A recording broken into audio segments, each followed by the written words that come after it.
su actividad. No, el problema es que tenemos agua ácida cada vez más en la superficie, lo que afecta a todos los peces y criaturas que viven en ella, en esta superficie del agua. Entonces, bueno, pues estamos estudiando los terápodos en el Mar del Sur y estamos viendo que estas criaturas se están acabando allá. Este es un terápodo. Hemos podido clasificar el daño en niveles 1, 2 y 3, y el nivel 3 está acá. Vemos que ya la concha está muy carcomida. Sí, está carcomida, y vemos aquí la superficie en el nivel 2 un poquito menos carcomida, y luego vemos un animal intacto que no tiene ningún tipo de lesión. Bueno, entonces, ¿qué hemos hecho cuando hemos visto este tipo de lesiones? Están tomando los terápodos que están en buena condición y los han llevado a un laboratorio y los han expuesto a los niveles de acidificación que hay en el mar. Y ahí tenemos un experimento para ver qué les pasa en la vida silvestre. Entonces, pues los volvemos a poner allá para tratar de ponerlos en lugares donde pues no se los carcoma literalmente el entorno. Nosotros vemos que ya está llegando una nueva era en cuanto estamos en lo que estamos haciendo, cambiando el planeta. Nosotros estamos lastimando el ecosistema. Nosotros hemos acabado con algunas especies. Hemos hecho cosas malas, pero también cosas buenas. La acidificación del océano va a cambiar la química de cómo suceden las cosas, va a cambiar las cosas tal cual como existen, y esto es algo que ya está pasando en el planeta Tierra, y esta es la primera evidencia que realmente tenemos que está pasando allá afuera. Looking at ocean acidification in 2004, the predictions were it's 2050, it's 2060, and every year scientists did studies. It came sooner and sooner, and they also became less certain. Some of the things we thought would be obvious were not obvious, and other things we'd never thought of became the things to focus on.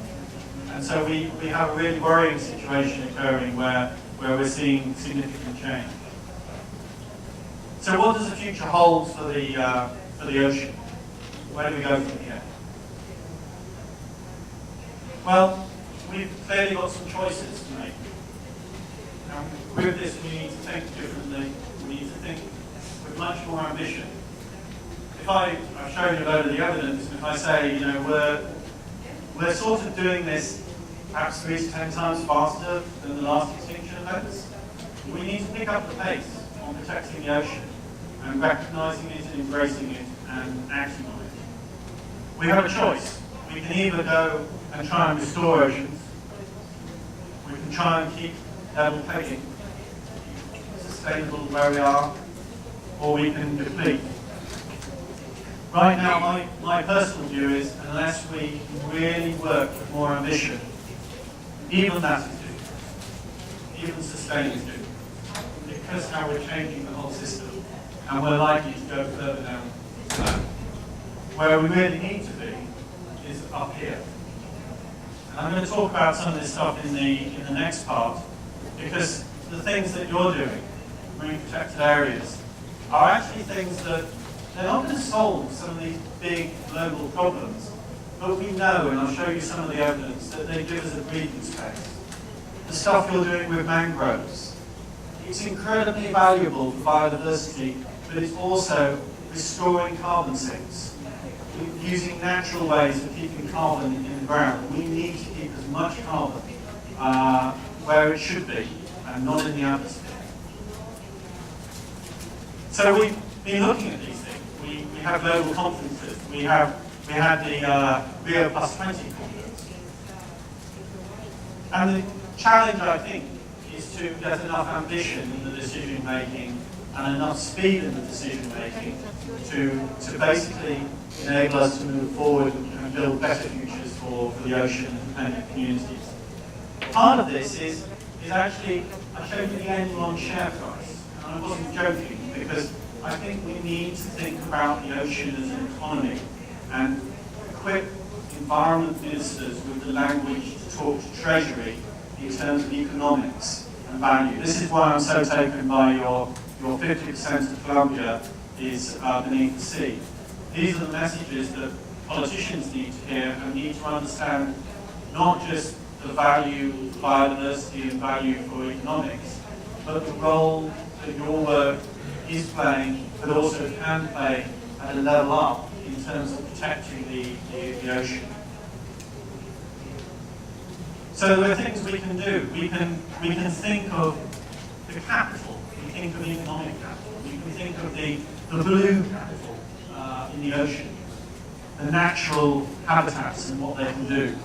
We can think about how we can enable development to go alongside conservation and extraction of living resources. It doesn't have to be one or the other, but we need to understand how we can remove conflicts so people can get the benefits they want from the ocean. We need to transform economic investment. We need to think of new ways of investing in ecosystems that benefit communities and play into the economic decision making. Carbon is a fantastic, blue carbon is a fantastic way of thinking about coastal habitats. Unas comunidades que dependen del oxígeno. Aquí tenemos una caricatura, aquí tenemos a la izquierda al profesor que dice la investigación indica que estamos destruyendo la tierra, y a la derecha dice por favor explique eso de una manera inequívoca, poco precisa, vaga y realmente complicada para que todos podamos entender el problema. Seguramente ustedes van a entender el problema que existe en digamos, el discurso de la comunidad científica y el discurso de la política del gobierno, que no se encuentran el uno con el otro. Realmente lo que pasa es que la gente no sabe cómo conectarse con el océano. Esta es un poco de señoras que están tomando té en la casa de una de ellas, y una le dice a las demás: yo no sé por qué, pero a mí me importa un pito el lecho del océano. No sé por qué me importa un pito, pero me importa un pito. Y realmente tenemos que entender que aquí hay un problema muy serio de comunicación. Y aquí tenemos a los científicos en un lado con todos los datos sobre los problemas climáticos, y entonces están hablando de evaluar el cambio climático y el impacto que tiene, y luego tenemos a los políticos con una serie de encuestas sobre la intención de voto, y pues vemos que lo uno va para un lado y para el otro va para el otro. Realmente los científicos miran a largo plazo, en cambio los políticos tienen que quedarse en su trabajo, y pues aquí se chocan las dos cosas. Esto hace que pues ellos quieren hacer algo para el océano, pero al mismo tiempo están pensando en cómo no perder votos y cómo parecer como si estuvieran haciendo las cosas correctamente, pero siempre con la idea en mente de que tienen que conservar su trabajo, que no quieren perder sus prebendas. Entonces, aquí tenemos un mapa que salió apenas hace un par de semanas. Pueden ver la referencia en la parte de abajo. Este es un mapa que está buscando describir con los verdes y con los colores morados, el verde con un nivel alto de funcionalidad, el morado con un nivel bajo de funcionalidad. Entonces aquí estamos viendo el valor de los ecosistemas y cómo se están dañando. Aquí con este realmente mapa vemos que el océano no está siendo incorporado, está representando el 95% del espacio para vivir, y realmente lo que están diciendo es que como la tierra representa el espacio que tiene la gente para vivir, es lo que más importa. Aquí el olvidado es el océano, como ustedes ven ahí no hay nada azul. Entonces estamos hablando de que no solamente es problema de los políticos porque ellos no actúan, porque no hacen lo que tienen que hacer, sino todos nosotros también tenemos un rol muy importante que jugar para ayudar a restaurar los valores que tienen que ver con el océano, y la productividad requiere que todos actuemos. No debemos andar culpándonos los unos a los otros, sino pensar en cómo podemos trabajar conjuntamente. Entonces, ¿qué es lo que podemos hacer? Eso es lo que yo llamo un problema difícil. Y un problema difícil es un problema en que no hay una solución fácil, sino que hay muchas cosas que tenemos que hacer para que suceda lo que tiene que suceder. Lo que estoy tratando de mostrar aquí es que, bueno, antes hemos resuelto problemas difíciles, pero tal vez ustedes no se dieron cuenta de que lo hemos hecho ya. ¿Qué quiero decir por esto? Por ejemplo, Adam Payne era una persona que trabajaba para Shell, era un estratega y él ayudaba a solucionar problemas graves. Y uno de los problemas graves que él soluciona fue el problema de Sudáfrica y el renacimiento de una nueva nación. Y el renacimiento de esta nación no sucedió por accidente, sino que fue una cosa que se planificó. Se pensó en tres cosas. Primero, se pensó, por ejemplo, en los flamingos. Los flamingos representan como el nacimiento de Sudáfrica, porque ellos están juntos y vuelan juntos, y entonces pues realmente el problema era muy grave, pero hay que trabajar todos conjuntamente para encontrar las soluciones al problema que nos enfrenta, y tenemos que pensar en otras partes y no solamente el océano. Tenemos que pensar también en cómo otros han resuelto problemas similares o problemas difíciles, de manera que esto nos lleva a pensar cómo podemos empezar a resolver este problema tan difícil que tenemos con el mar. Yo les voy a hablar a ustedes sobre lo que nosotros hacemos en la UISN. Realmente nosotros trabajamos sobre normas globales y sobre consultoría. Nosotros hablamos sobre eso un poquito anoche. Me gustaría continuar la conversación que tuvimos anoche cuando vaya a Panamá. Para Panamá voy el miércoles y quisiera asegurarme que lo que hemos hecho globalmente les ayude a ustedes acá. O sea, que no es que estemos haciendo cosas solo para Colombia, pero las necesidades de ustedes también son las mismas necesidades en otras partes del mundo. Y desde que empezamos a hablar anoche hemos inclusive progresado en cuanto al cambio climático y estamos buscando más y más protección. Les voy a decir qué es lo que estamos protegiendo a pesar de todos los desafíos que tenemos enfrente, buscando siempre respetar los valores que tenemos con respecto a las áreas que estamos protegiendo. Estamos pensando en la calidad de la protección, porque no vale la pena implementar áreas protegidas que no tengan un plan de manejo o que donde no se trabaje con científicos y luego decir, bueno, ya tenemos un área protegida, pero no estamos logrando nada con el área protegida. Las comunidades van a seguir sufriendo, el entorno va a seguir sufriendo, de manera que tenemos que pensar en calidad, y estamos hablando mucho de calidad en la UISN y les voy a hablar al respecto. Tenemos también que aumentar la escala de producción y de la protección del medio ambiente. Yo estoy pensando en las aguas internacionales, que es un área que está totalmente no protegida. Tenemos que pensar macro, tenemos que pensar en grande. Recuerden siempre que es la gente la que importa. Sí, claro que dependemos del medio ambiente, pero realmente lo principal son las comunidades y las personas. ¿Qué podemos hacer? ¿Qué es lo que podemos hacer utilizando socios como Google para poder establecer una conexión entre una cosa y otra? Por ejemplo, los móviles, los teléfonos móviles, les voy a contar qué estamos haciendo al respecto. Recuerden que en casi todas partes del mundo existen móviles, entonces ¿cómo podemos protegernos de los móviles y cómo, digamos, envolverlos con protectores para que no causen el daño que pueden causar? Jacques Cousteau,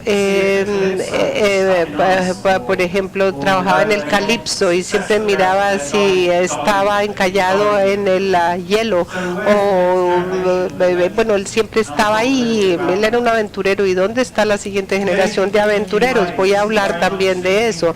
Hay que comprometer a la gente en varios aspectos. Estas son ideas completamente completamente ideas nuevas que están fuera de la caja, por ejemplo, y realmente hay que buscar formas en que podamos inspirar a la gente, cómo podemos trabajar con los socios globales, con personas famosas, para que estas personas hablen del mar y realmente le pasen un mensaje a la gente. Tenemos personas como Leonardo DiCaprio que está haciendo esto. Él nos ha ayudado para, por ejemplo, pasar una petición para ayudar en un proceso que estábamos haciendo. Se estaban 2 millones de pesos. Él ayudó a liderar la causa y se consiguieron los 2 millones de dólares, perdón, de euros, perdón. Bueno, no voy a hablar tanto de libros académicos ni nada, sino que les voy a hablar sobre lo que están haciendo nuestros socios, y estas cosas que les voy a mostrar no han sido vistas públicamente. Primero que todo, tenemos que aumentar las mejores prácticas para poder apoyar la protección. Eso es lo que nosotros hacemos en la UISN y en nuestra comisión globalmente. Es una de las cosas que hacemos con todas las organizaciones convencionales. Organizaciones convencionales, estamos hablando a 1.200 miembros, estamos hablando de 130 gobiernos, estamos hablando de 11.000 científicos que están organizados en diferentes comunidades. Tenemos también comisiones internacionales para áreas protegidas, que es la segunda más grande.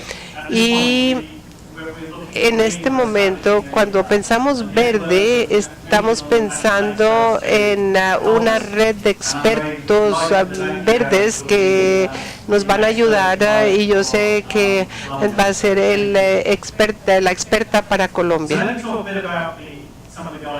que está sentada enfrente junto a Julia. Bueno, yo les pasé este folleto que está en español, y nos estamos enfocando en los impactos principales, aquellos problemas donde la gente no está hablando sobre eso. Por ejemplo, la acidificación del mar, del agua del mar. La gente no habla de esto. Eso es esta de acá. Puesto que es un problema global, realmente estamos haciendo grandes esfuerzos para comunicarnos en diferentes idiomas. Esto salió de la impresora el viernes, mientras yo estaba en Inglaterra. Brevemente pasé por Inglaterra. Esto ha sido traducido al francés, al español, al chino, al árabe, al portugués y al alemán, con base en que es el mejor resumen que tenemos en este momento y queremos que todo el mundo lo tenga. De manera que las primeras copias se repartieron el viernes al presidente Hollande en Francia. Usted es el segundo grupo que lo recibe, ustedes son el segundo grupo que lo recibe. De manera que, como les dije antes, están en buena compañía.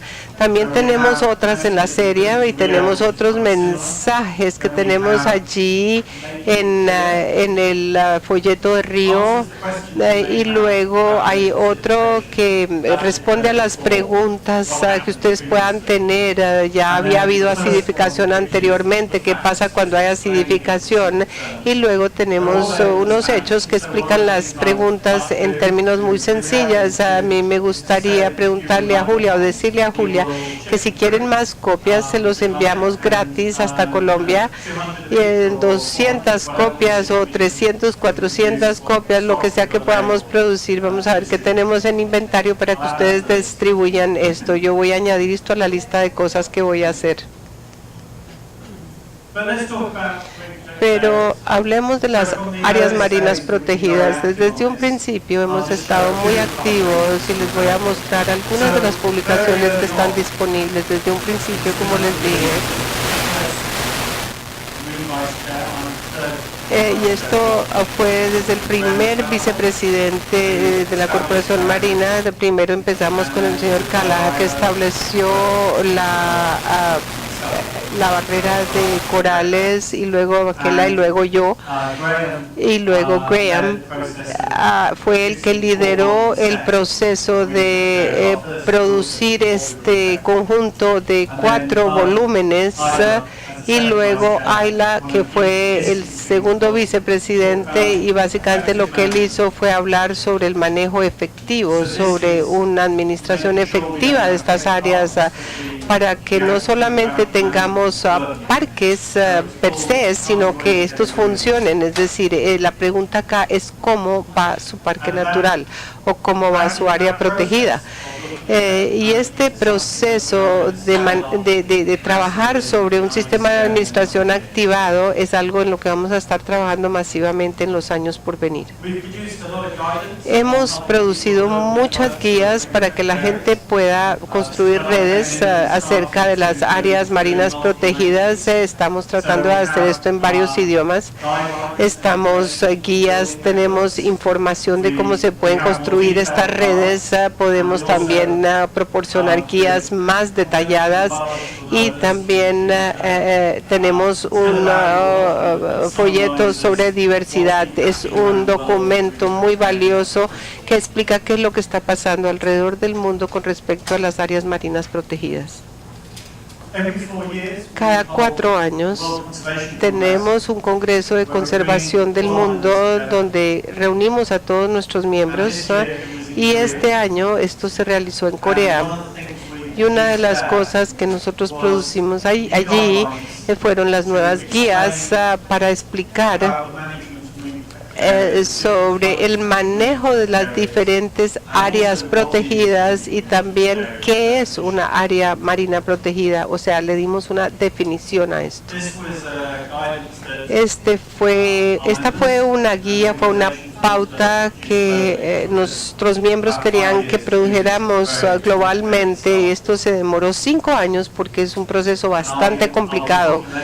Y más adelante yo estaré hablando sobre las nuevas guías y le voy a preguntarle a Julia que me diga qué es lo que quiero saber yo continuamente, es decir, cuál es el tipo de guía o de pauta que ustedes necesitan para ayudarles a cumplir las normas globales, ya sea en cuanto a la administración, a la vigilancia, al monitoreo, y nosotros podemos ser proactivos y enviarles todo lo que tenemos en este sentido, toda la información que tenemos.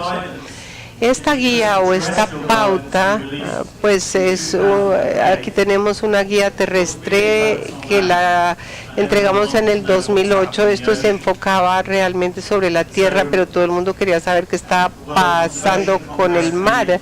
Y en el Congreso nosotros repartimos versiones en 3 idiomas, inglés, francés y español.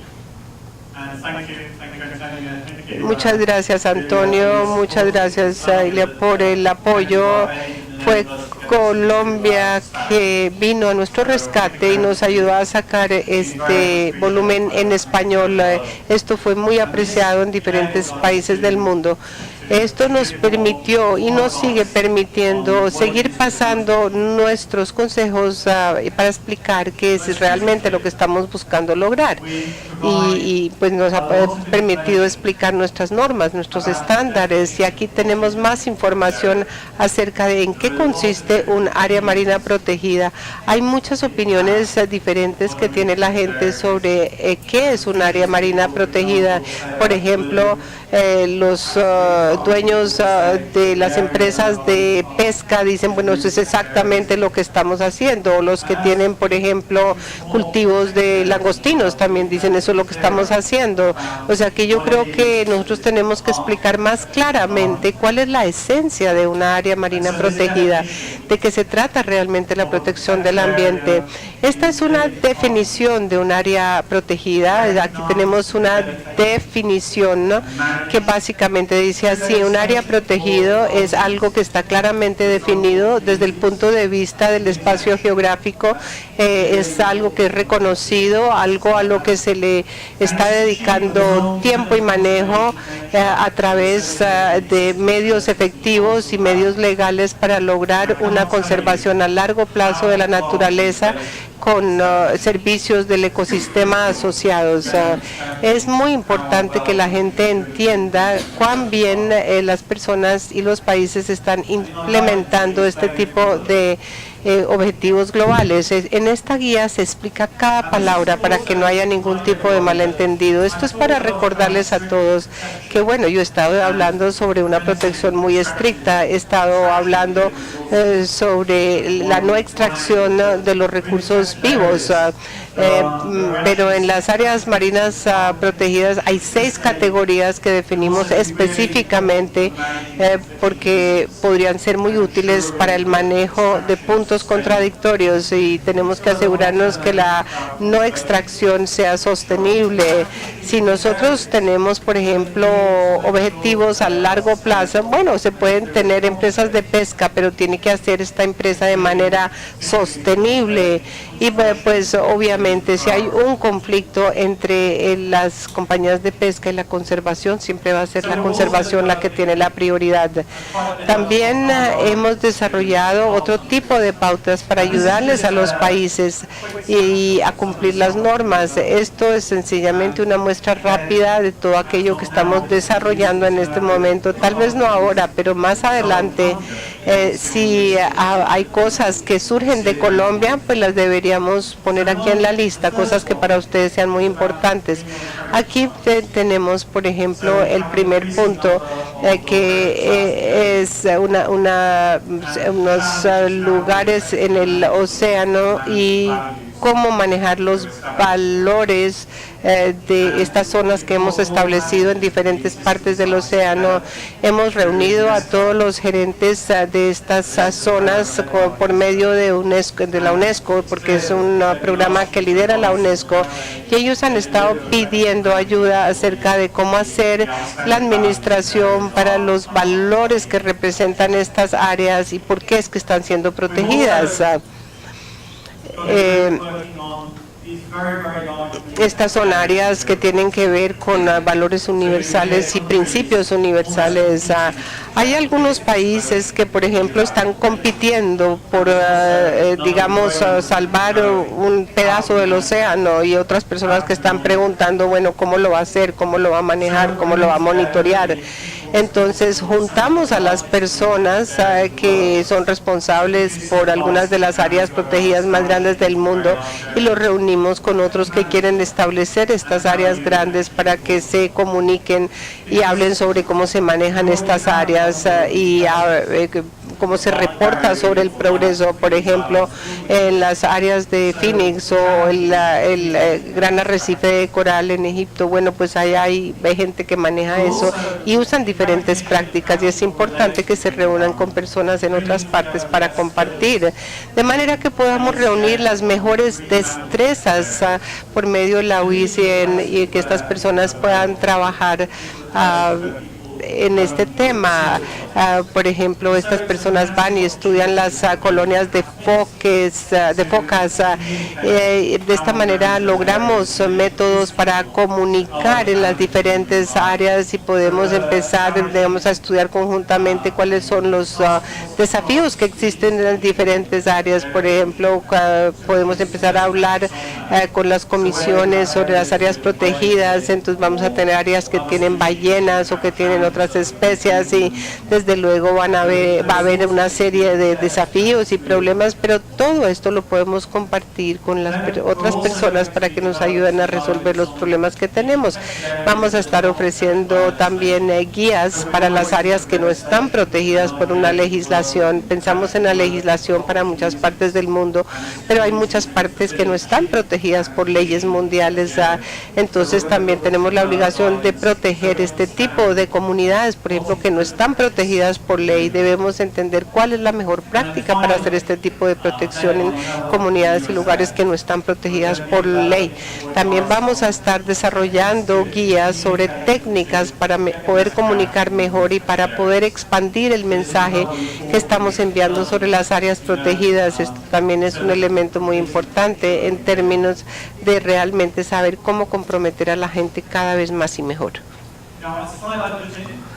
Bueno, ahora anoche estuve hablando con algunos de ustedes sobre un subconjunto de cosas en las cuales ustedes necesitan ayuda en las áreas protegidas. Y yo les dije que nosotros estamos haciendo un proyecto parecido en el Mediterráneo. Estamos terminando este proceso de mirar cómo se pueden seguir los cambios climáticos en la red. Por ejemplo, esta guía acaba de salir y aquí tenemos las diferentes cosas que están siendo puestas a la disposición. Es decir, son cosas que se pueden utilizar en las áreas marinas protegidas en el Mediterráneo. Por ejemplo, aquí se habla de cómo la temperatura de la superficie del mar está cambiando, cómo se están blanqueando los corales, cómo se están espantando las especies, el pasto marino está creciendo